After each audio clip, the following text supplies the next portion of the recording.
Hello and welcome to Food and Dine. This is a Top Chef podcast. We'll be covering the 21st season of Top Chef. My name is Quiche Lorraine. And my name is Gnocchi Champignon. Quiche, you're new to Top Chef. I want to ask you just a few questions because I know that very recently you watched a few episodes and I want to know, what were the episodes you watched? What did you think of them? How would you, now that you've seen these episodes, how would you describe Top Chef? For me, Top Chef is kind of like the Culinary Olympics. So I watched a couple episodes from season 20 when they were in Colorado. I think the favorite episode that I watched, the favorite of mine, was when they were all up in the mountains camping and it had snowed. Yes. Which already being on a food cooking competition, that's enough pressure. But then having to sleep on the cold ground while you worry about your food cooking, that's another level. So I love just the challenges that they give to these chef testants. And I also think that the level at which they're cooking on this show is incredible.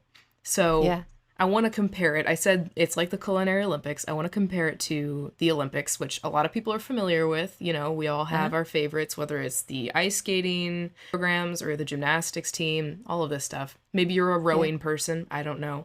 But when you watch, are you into rowing? I'll watch. Like, but... no. So when you get into watching maybe an ice skating program, and I'll find myself sitting on the couch and I can't do anything that they do. You know, I can stay up on skates, but I couldn't jump. I couldn't do any of these tricks, these graceful moves that they do. But suddenly when I'm watching the Olympics and I watch an ice skater perform a triple axel or a quad lutz, suddenly I become the biggest critic and I'm like, oh, they could have done that just a little bit better. I see where they could have improved that. Like I couldn't. And that's what Top Chef is to me. Yes. I see all these incredible dishes that these chefs have spent so much time perfecting and figuring things out and figuring out how to cook under this time pressure. And part of me is like, oh, how could they have made that mistake with that filet mignon? How could they have done that? I wouldn't even know where to start with a filet mignon. So for me, it's like watching these gladiators of food cook. Oh, I love that. Yeah. It's the Coliseum. There's gonna be a food fight. For me though, I just want to give a little context to where I'm at. I do consider myself a cook. You know, I spend a lot of time cooking and baking, but I am definitely guilty of food crimes in my life. Ooh, pray tell. Yes, I would like to own up to, I would say, one of my greatest food crimes of my life. It haunts me to this day, and this happened, I would say, 5 years ago. So, okay. Let me paint the scene for you. It was the dark years in college, my freshman year. I had a meal plan. The meal plan was supposed to save me. That was supposed to keep me safe, but I used it for evil instead. So there was one night in my college freshman dorm room where I was sitting and I was doing work and I was so hungry, and we had a dining hall downstairs. I could have gone downstairs. How many floors? Oh, 9. I was on the top floor, just in my defense. Stairs? Elevator? No, there was an elevator. Yeah, I could have taken the elevator. Okay. I just wanted to make sure I really understood the distance. Okay. Yeah, I decided that I wouldn't go downstairs, despite all the food options that I had. I would make do with what I had in my room, which at the time was a gluten-free bagel and a packet of Chick-fil-A sauce, original Chick-fil-A sauce. So I put the Chick-fil-A sauce on that bagel and I ate it. I'm sorry, gluten-free bagel? Yes, I would like to plead guilty, please. Thank you. Are you gluten-free? Do you require gluten-free in your life? Nope. I don't know why it was in my room. I don't know why I had it. I don't know why I picked it up. A medically unnecessary gluten-free bagel. I've never heard a bagel described as medically unnecessary, but yes, I would say that at this point. Yeah. I am aware that the crime I committed is disgusting and atrocious. I remember the moment. I don't remember how it tastes, and I think my body is blocking it out because it was awful. And that's my guess. You're blocking the food memory. Absolutely, I get that. Although I would like to give you maybe I think they call these extenuating circumstances. I'm not quite sure the proper legalistic term here, but I would say the use of the Chick-fil-A sauce with the gluten-free bagel, a tad avant-garde, a little progressive perhaps. Thank you. You're too generous. I'm just trying to reduce your sentence here. That's all. I'm just trying to reduce the time you'll have to pay for this crime. I appreciate that. I know I belong in food jail for this. I understand. I'll take life. I get it. No, hold on. Look, there are many people who enjoy gluten-free. I think medically necessary. Some may be recreational. There are some good gluten-free snacks out there. There are. That's true. They've come a long way in recent years. I will say that. So maybe not life. That might be a bit extreme. As I'm willing to bet I have some food crimes that would actually qualify for life. Without parole. And I don't know. I mean, no. Gluten-free bagels high. It's high up on the list, but It is. I would like to know what you've been watching. Oh, yeah. I mean, since you haven't been watching Food Chef. I have not. Food Chef. They are food chefs. I mean, you're not wrong. Since you've been watching other right food about chefs. Yeah. What have you been watching since you haven't been watching Top Chef? I was brought up watching a lot of different cooking shows. Food Network was the first channel I was allowed to watch. So I came up watching the American version of Iron Chef. I watched Alton Brown's Good Eats. I still trust him with my life. If it comes to a recipe, I will always, if there's an option, I will choose the Alton Brown recipe. I remember watching Bobby Flay as an Iron Chef, Chef Morimoto, Kat Cora. I remember that Rachel Ray was like the it girl for me of Food Network, Yes! which 30-minute was so meals. fun. Yes. Oh my gosh, incredible. And Cupcake Wars was another one that I absolutely love. Of course, who can forget Diners, Drive-Ins, and Dives, Guy Fieri, who is the mayor of Flavortown. I love all of these shows. The one that I watched most recently is called The Pizza Show. That's not actually on Food Network. It was done with Vice and Munchies. And it is hosted by Frank Pinello, who is a pizza shop owner in Brooklyn, New York. And he goes around to these different places in the United States exploring the different styles of pizza that have been created. And he even takes it over to Italy to explore some of the area over there and their focus on ingredients and the way that these meals are constructed, these pizzas are constructed. It's really a fun show. It's a good time. You were actually making my mouth water. Oh, I was? Oh, good. You were making, I was like, that pizza shares, like my mouth is actually full of pizza deliciousness, drool. Like I want some pizza right now. Oh my God, I'm not even hungry. Yeah. So I know that I am new to Top Chef, but Gnocchi, you have been here since the beginning of Top Chef, since the inception. So can you give me as a newbie, as a newcomer, just the rundown of what to expect? Absolutely. So I have been with Top Chef from the dark ages, way back to, I don't remember what year, but there have been 20 seasons and 18 years of Top Chef. I have watched all of them. Like you described it as the Olympics, and you just described it how you'll sit there knowing you cannot do those things and yet having an opinion. That's me. Sitting on my couch, watching Top Chef. I could just them slicing the onions. I can't do that. Yet, however, when I'm watching them on TV, I will judge. That could have been diced finer. Come on now. That's right. Look at those uneven cuts. Come on. To me, there's something about, there's a satisfaction you get from just seeing these raw ingredients get turned into a dish is, to me, that is, I love the way, what did you say? The Colosseum, the games, would you call them gladiators? That's amazing to me, what they produce and what they put in front of these judges. How? Well, if you present me with an apple, I'm going to wash it and eat it. You present these chefs with an apple, they're going to produce something that looks nothing like an apple, but probably tastes more like an apple than the apple I just ate raw. I don't know how they do it. I'm infinitely impressed. So yes, because there's been 20 seasons of Top Chef, The thing that's happened over time is that there's now this, how do you call it? Top Chef Culinary Universe, where I love the phrase that you used, the TCU.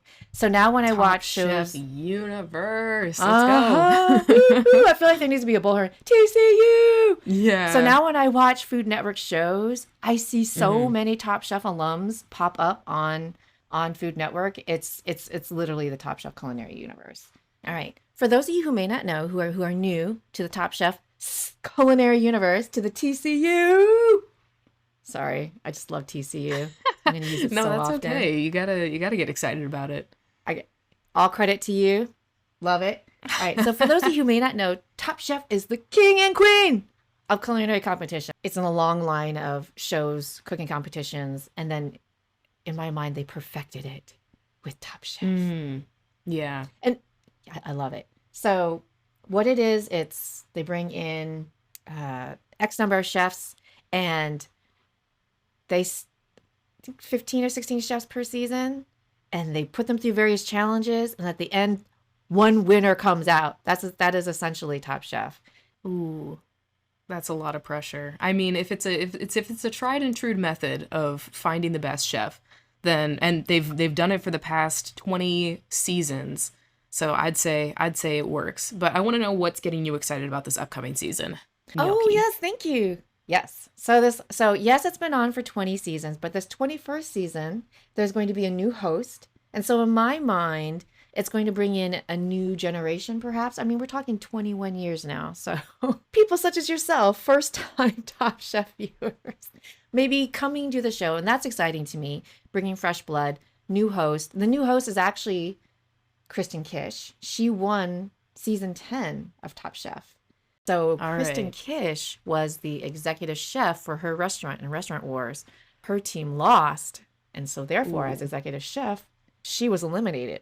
Yet, she came back to win because the previous season, they had inaugurated the web series Last Chance Kitchen, which I will call LCK from now on because it's so much easier than saying Last Chance Kitchen. So for season 10, which was the second season of the web series LCK, when she was eliminated, she went into LCK. She ran the tables.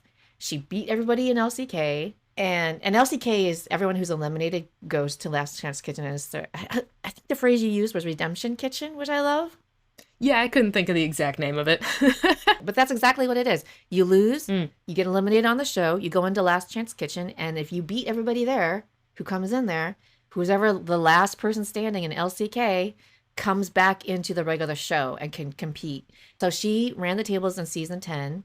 And she came back and she won in the finale, and she beat Brooke Williamson in the finale. And so she was the winner. Kristen Kish was the winner of season 10. And now she's good going to for be the her. host. Yeah, now she's had a great career. I've followed her for quite a while because I have a little personal interest. She's Korean American, and as a fellow Korean American, it's just nice to see a little representation on the screen. She's done a lot. One show I definitely a huge fan of, I don't know if she's going to be able to keep doing it, I hope so, is Fast Foodies.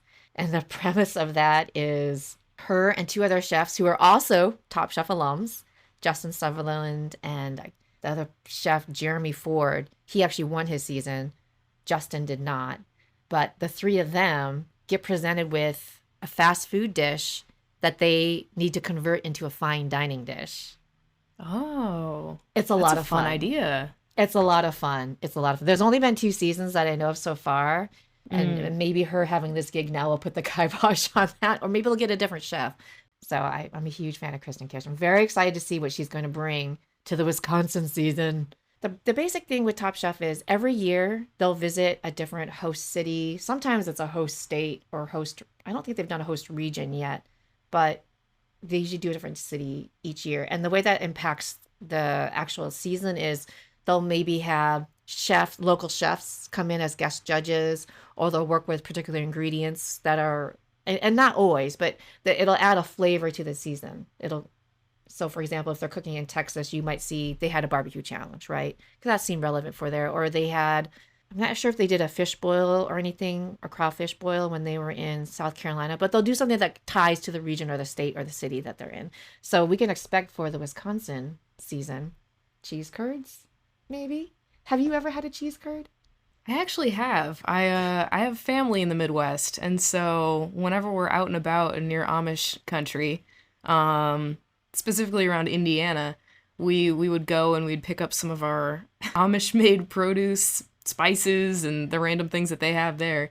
The only unfortunate thing about it though is at the time that I tried the cheese curd for the first time, my whole family was like, "Oh, it's so fun because you get to grab it and you can like rub it against your teeth and it'll make a squeaking sound." No, it is fun.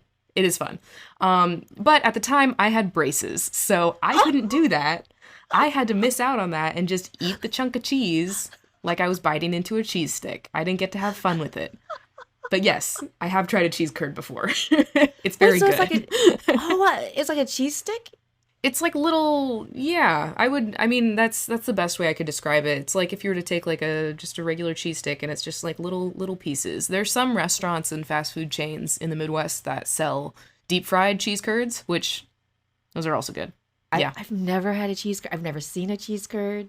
Well, except for on TV. I'm excited. We can definitely guess. We can safe in guessing there'll probably be a challenge involving some kind of cheese, if not cheese curds. Oh, I can't wait. They better include cheese curds. If it's Wisconsin and it's America's Dairyland, there better be cheese curds. For those of you who are new to Top Chef, each week the chef testants are typically presented with a quickfire challenge, which is, as its name implies, relatively quick, 30 minutes. They can be longer.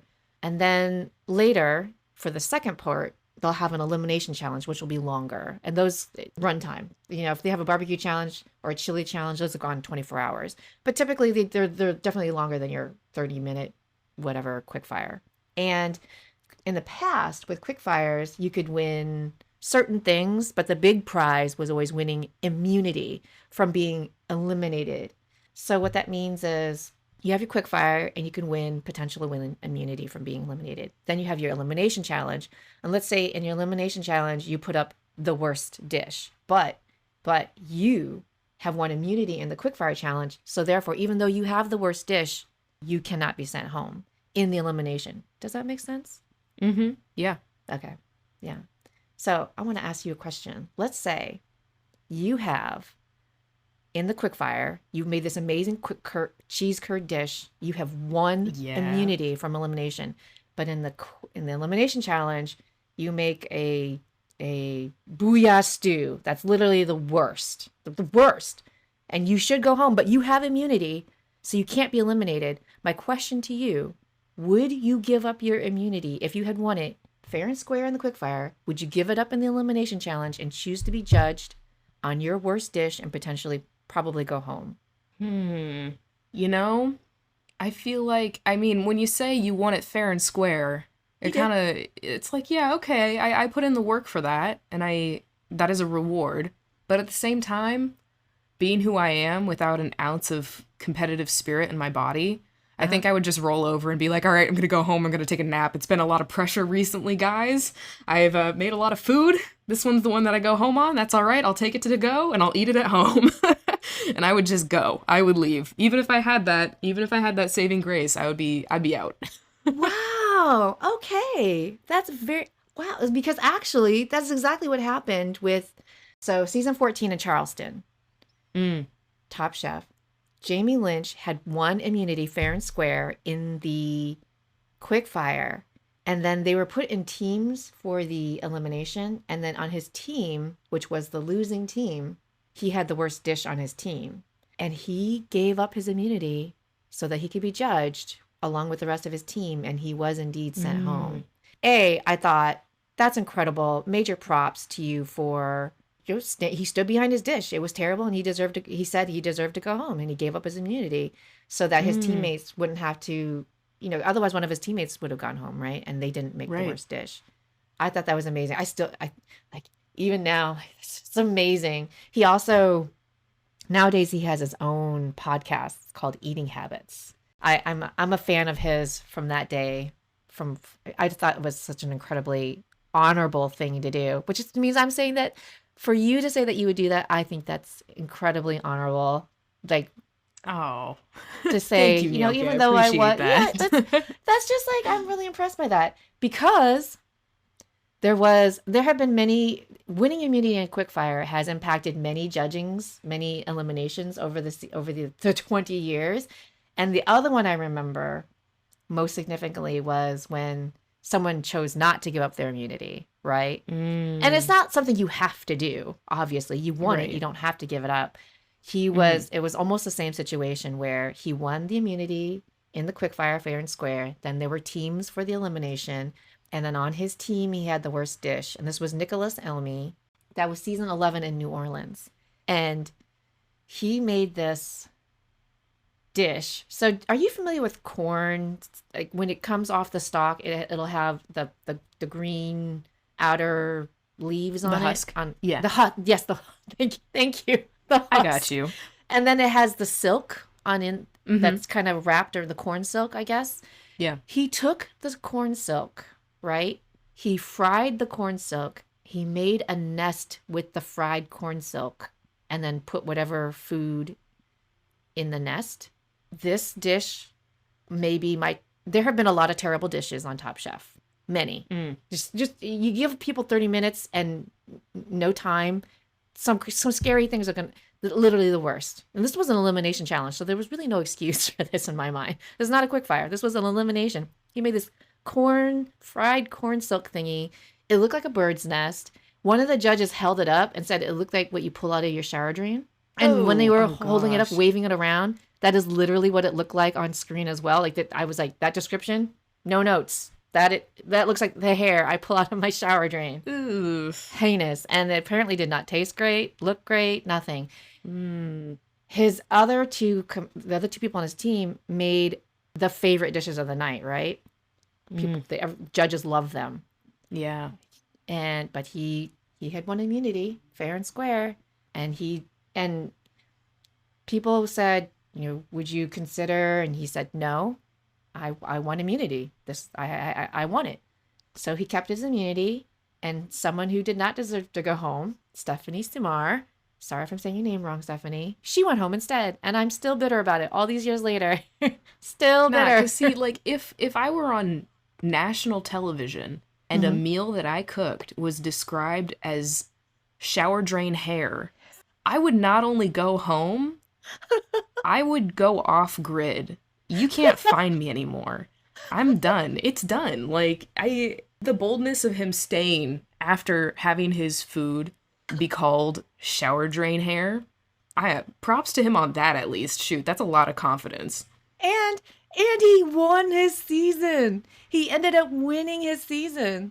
Here's the question then. Was he phoning it in because he knew he had that safety net then?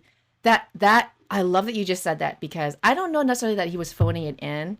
He was maybe trying something avant-garde that was maybe out of his grasp, maybe. Okay, so he was taking a risk. That's understandable. Yeah, that's happened a lot of times over the years. And so people have immunity. Some of them just lay down and go, they'll just produce literal crap. And some of them say, you know what, I'm going to go for it and do something crazy because I have immunity. And so that's the bucket he falls into. He's like, I'm going to try something crazy because I have immunity. So he produced crap. He didn't necessarily mean to produce crap. That's what he produced. Right. And he ended up winning his season. HighSpeedDining has actually eaten at his restaurant. What is this restaurant? It's called Laurel. It's in Philadelphia. He's an award-winning chef, highly praised, many accolades. HighSpeedDining says the food is fantastic. It's beautiful. It's refined. It's artistic. I still cannot forgive him for the shower drain hair. I mean, he tried. He struck out. At least he redeemed himself afterward. If he was worthy of winning Top Chef, then he's got something good going on. Yeah, I do have to say I'm really glad that for this season, and I don't know if this is going to be if this gone for good, but you can no longer win immunity in a quick fire, and I am here for that because there's been so much drama over immunity, and it made for good TV, but I'm glad it's gone. I don't know if it's going to come back in any form, like maybe an elimination challenge or something like that, but it's gone for the quick fires. So I'm a fan. And now they'll just win money, and I don't think any chef will be unhappy with that. Yeah, it should still be pretty nice to get some money. So I know that they bring in a lot of different judges and celebrity chefs and all this stuff. So can you tell us a little bit about who we can expect to see at the judging table this season? Yes. So thank you for asking. So there's a regular panel of judges, and the host is also a permanent judge. And then the top judge, Tom Colicchio, he opened the legendary Gramercy Tavern, definitely Michelin-starred restaurant. He won a Michelin star for his restaurant craft. When Top Chef started, they came out of the gate with, we're going to make sure that we get people who are judges, who are respected in the food and culinary food industry, restaurant industry. And the very first episode, the guest judge was Thomas Keller. Hubert Keller. Sorry, Hubert Keller. How dare you? Award-winning chef, Michelin-starred chef. He won James Beard, Best Chef California. He had the legendary restaurant Fleur de Lis in San Francisco, which was where the first season of Top Chef was conducted. And he was the very first guest judge, the very first elimination challenge. And I remember seeing that. I had no idea what Fleur de Lis was. I didn't really know what Michelin stars was. None of that. I didn't know what a James Beard was. But I knew that those must be big deals or something. And so out of the gate, I just knew that they were really trying to go for something respected, like really, really air quotes respectable. Tom Colicchio is the head judge. He's been the head judge for all seasons. For 19 of the previous seasons, Padma Lakshmi, who has a long history in food television as well, she was the original host. She now has her own award-winning show, Taste the Nation. And then the other permanent judge for all the 20 seasons, for most of them, except for when she was on maternity leave, has been Gail Simmons, who's a food writer and editor at Food and Wine magazine, which is a little bit of our namesake. Yeah, Food and Dine, Food and That's Wine. Right. Food and Wine, which is the Bible. The real Bible is the Michelin Guide, but the American Bible, Food and Dine, Food and Wine magazine. So that's the permanent judging panel, and then as I mentioned previously, they'll bring in guest judges, usually related to the region or city or area then, or it might be related to what the challenge is. They'll have fun guest judges. Sometimes it's the same judge for the whole episode. Sometimes they'll bring in a different judge just for the Quickfire. Like, for example, one season they had Kelly Clarkson come in for a Quickfire. It was super fun.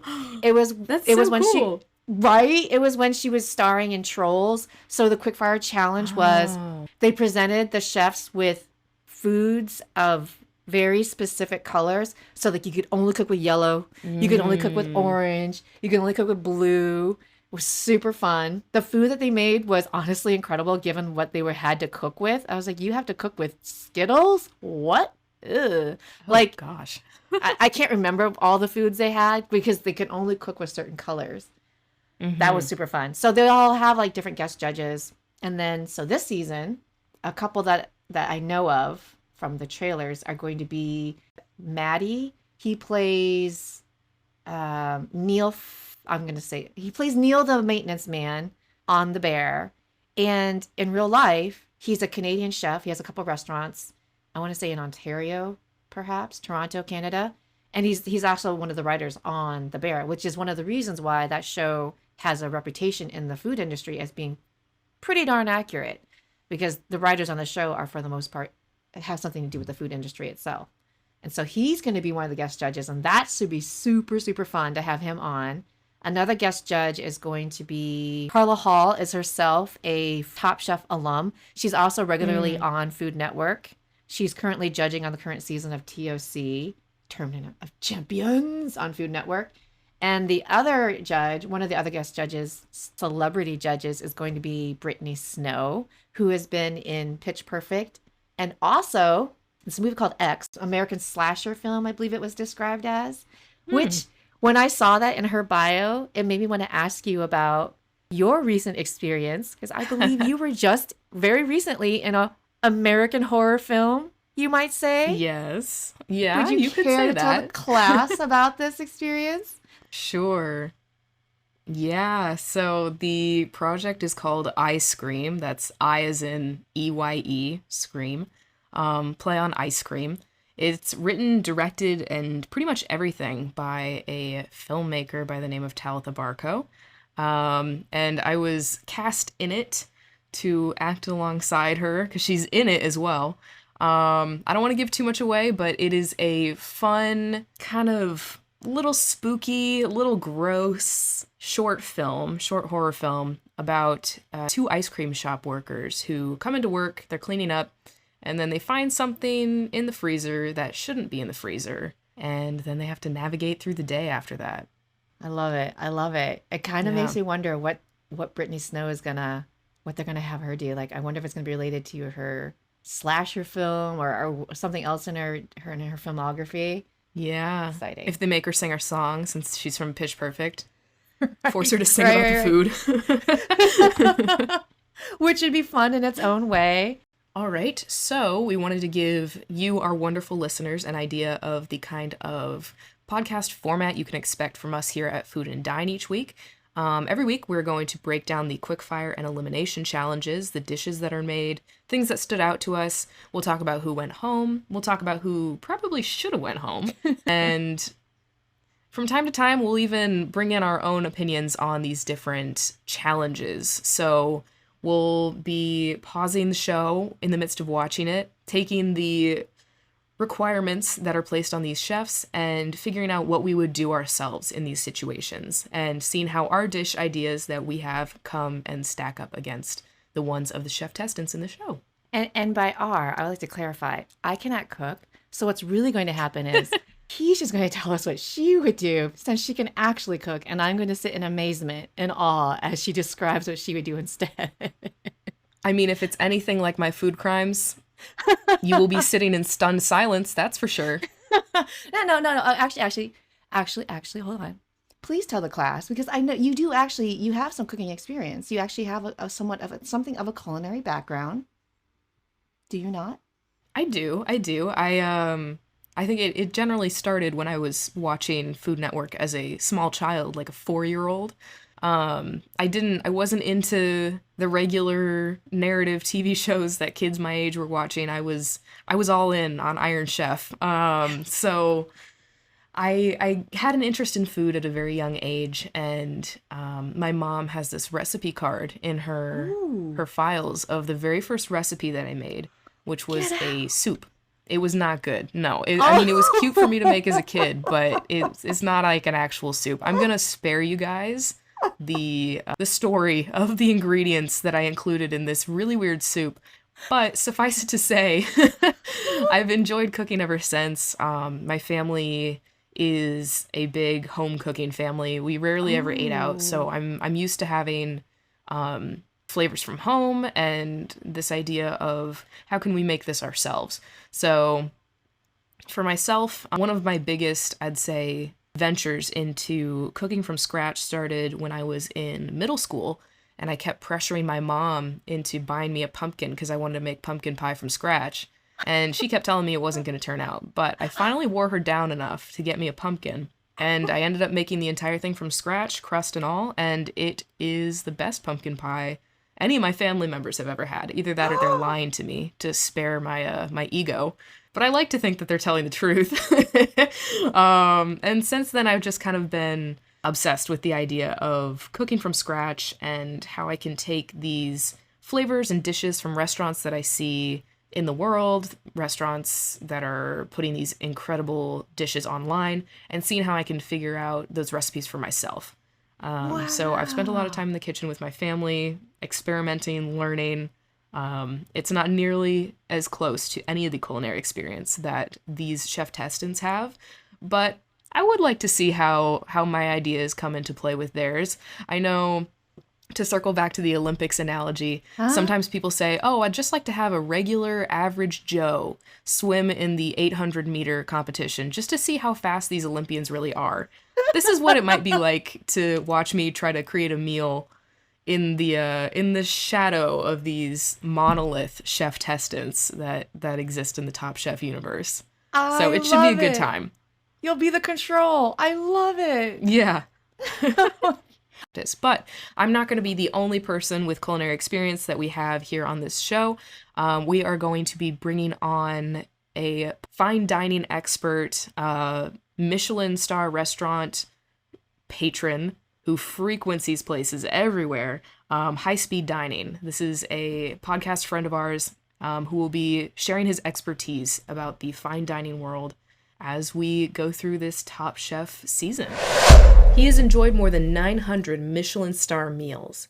And not only is he around famous food, he boasts a TikTok account of near 1 million followers for his dining endeavors. Taking care to keep his palate clean for all the fine dining he's doing, HighSpeedDining doesn't smoke or drink alcohol.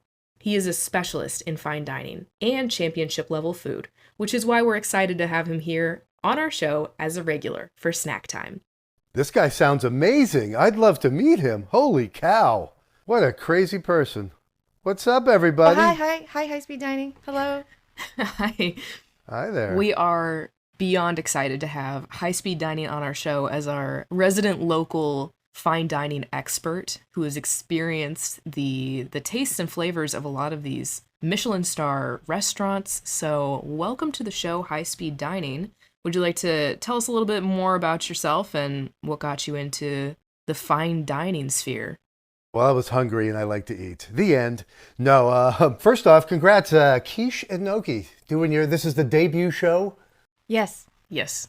Very exciting. Well, I wish you guys the much success and yeah, this is fun, talking Top Chef. I just got into eating and fine dining because I was working from home for a long, many years, way before the pandemic, and I just needed a way to get out of the house. So good food seemed to draw me out. It's been really fun and nice, and it's been great. And with the social media world out there, you get to share it with everybody. It's been a real pleasure and an honor. Almost over 4 years now, I've eaten restaurant food for every single meal, which was my way of supporting during the pandemic. I love supporting local businesses. I think that's a noble choice of you to make.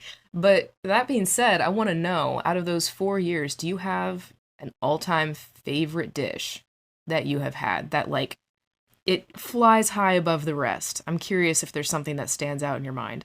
I'm a massive seafood lover. I love a good, clean protein from the sea, but I go bonkers for a great pasta. When you got a good sauce, you got a good, nice chewy noodle, there's nothing better. I mean, that just does the trick. And pizza also is another real favorite. I crave pizza and pasta. Got the Italian food in there. May I ask, when you first started out your fine dining food journey, what was your level of familiarity with terms such as tasting menu or prefix or even coursing out a meal? I didn't know a lot, and quite frankly, I still don't know a lot, is how I look at it. But I have a good time eating things. I'm a kid in the candy store when I'm at a restaurant. You just leave it to the professionals, and over time you pick up some language and lingo. I still can't pronounce anything outside of English, and I'm still struggling with that. I've become a very good observer, and it helps me learn and grow, and it's just fun, in my opinion, watching other people have a good time. Quiche, what is your level of familiarity with some of these foodie terms like tasting menu and prefix and coursing out a meal? Well, coursing out a meal means nothing to me. Tasting menu, I could guess what that means, as in, like, it's, smaller bits of food, perhaps, so that you're not filling up on one dish, but you're getting a little bit of everything. And then I gotta say, took French in high school, so prix fixé, that is fixed price. So I can guess what that means. It means that the food is fixed price. I don't know anything beyond that. I just heard that pronunciation. Now I understand I say it wrong, and I will continue to say it wrong, not on purpose, but because you're good. that's how I... No. And I know I say it wrong, but I don't care, and that's what matters. What I've learned through my social media period in time, between TikTok and Instagram, is that a lot of people, probably most people in the world, don't know what these things are. They're not exposed to it.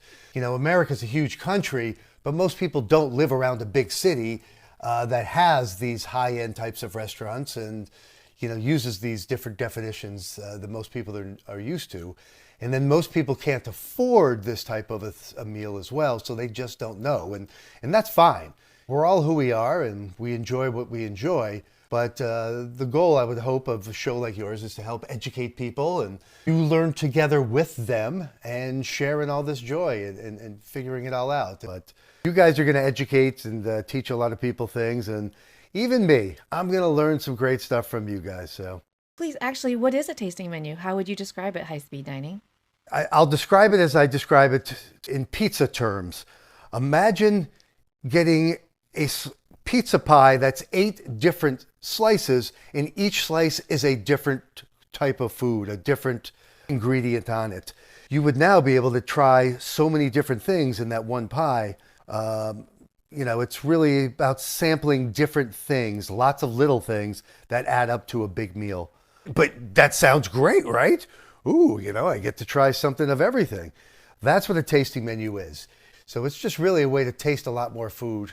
Is that helpful to you, Quiche? Does that make sense? Yeah, that makes sense. I'm glad to have learned what a tasting menu is. Well, how about the other term, to course out a meal? Just getting essentially 1 or 2 dishes at a time so you can truly enjoy things. I think most people just assume if you place an order for 5 things, all 5 things are going to be served to you on a tray all at once, like at a fast food restaurant or things like that. I think a lot of people really enjoy one thing at a time so you can really dig into the flavors and the ingredients and savor it, take your time with it. For me, I shoot a lot of videos and photos of everything. I want to spend time with each thing. It's a love affair with each food, and I like to spend time making love to my plate. So, coursing it out. Yeah, I know that may sound a little, say, what? At a restaurant, you're getting it on?